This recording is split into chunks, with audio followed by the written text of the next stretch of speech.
People's reaction to me at the university throughout was really, really pretty strange, and I just kind of kept looking at people like, I guess what you said is you can educate people, but you can't make them not ignorant. I don't know. I mean, but I can imagine these different conversations going on about, and it just could just be depression, but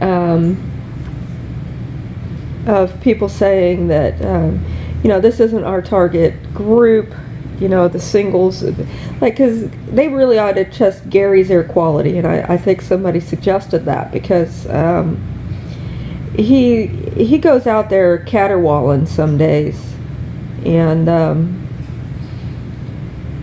usually when he's out there caterwauling, I feel like hell. So, and they're making the same substance throughout town all at the same time, and then they get a new shipment of stuff and they can make a different substance. I just ate one of those hot dogs, and anyway, and Belvita cookie. But anyway, I was just thinking, somebody read me a book when I was a little kid. I think they read it to our whole class, about this family that had bought a farm sight unseen, and it said how many acres it was and stuff, and it turned out all they bought was this house on a lake, and then one day they got real hot and the lake dried up, because the guy said, well, if you measure down to the bottom of the lake, it's this many acres, and it's so forth. So when the lake dried up, then they planted seeds in it, or maybe somebody just spit a watermelon seed or something in it, like, yeah, we're broke, might as well eat a watermelon or something like that. And it grew, and it grew so well that they planted other seeds in it, and they had this really great garden. But I was thinking about this place, and how just fucking bizarre they are at IU. I mean, it's just really, seriously. And but short of that, there is convention priority.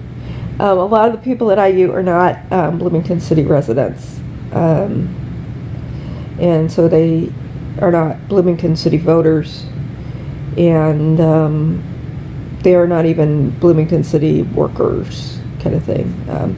So a lot of times they spend their money outside of Bloomington, but people who spend their money in Bloomington are the convention people. And I know Dad's trying to keep the convention center full. I mean, that kind of thing, because without that connectivity to 40 or 70, which there will not be major jobs here. People can't bring their families here because they'll be held hostage. But conventions, and IU gets zero priority. And I know it feels like there's one of those invisible fences around, and you're like wearing a shock collar and stuff like that. But this place is as deep as the pit of hell. So there's always another layer deep down. I mean, the territory here is pretty vast, really.